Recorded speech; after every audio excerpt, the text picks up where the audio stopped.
Terima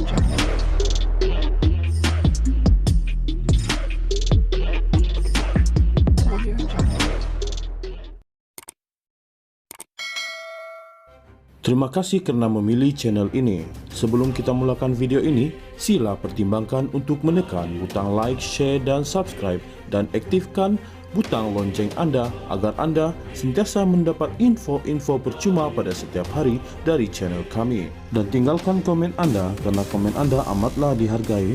Terima kasih.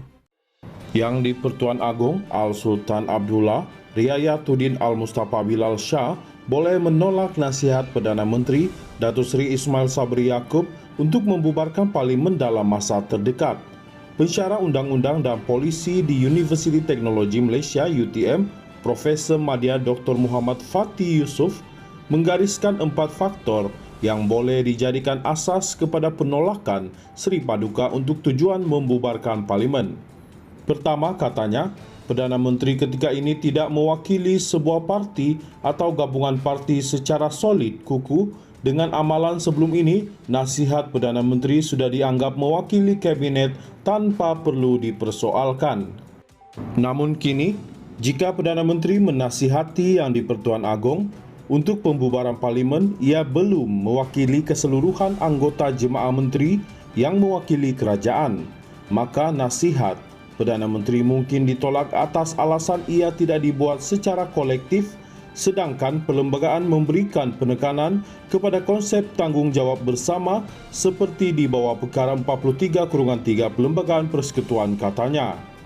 Sebab penolakan kedua pula, katanya, sebagaimana keputusan Yang di-Pertuan Agong menolak nasihat pengisytiharan darurat berteraskan kepentingan awam, maka tidak mustahil nasihat Perdana Menteri untuk pembubaran Parlimen juga ditolak berasaskan kepentingan awam.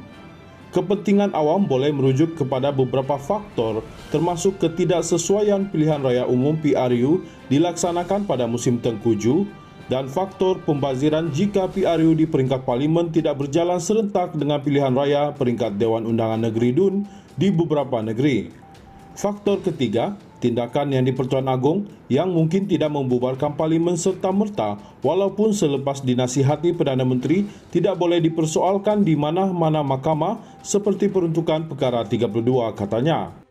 Mengulas lanjut, beliau berkata, faktor keempat, penolakan pembubaran disebabkan rakyat terpaksa mengundi sewaktu musim tengkuju dan PRU sebelum urusan belanjawan negara tidak disempurnakan dengan baik oleh kerajaan serta risiko pembaziran akibat pilihan raya tidak serentak adalah satu langkah tidak popular dan bertentangan dengan sentimen umum rakyat. Sebarang tindakan Yang di-Pertuan Agong yang selari dengan kehendak rakyat sukar dipersoalkan walaupun ia kelihatan luar biasa, katanya. Maka mengambil kira 4 faktor itu, beliau menjangkakan tidak mustahil nasihat pembubaran Parlimen oleh Perdana Menteri akan ditolak jika ia benar-benar berlaku. Adalah lebih baik bagi Perdana Menteri untuk mengutamakan keputusan kabinet berbanding keputusan partinya. Jika Yang di-Pertuan Agong pernah menolak nasihat Perdana Menteri dan kabinet untuk mengisytiharkan darurat pada Oktober 2020, maka tidak mustahil baginda juga menolak pembubaran Parlimen jika dinasihatkan oleh Perdana Menteri dalam masa terdekat ini, katanya.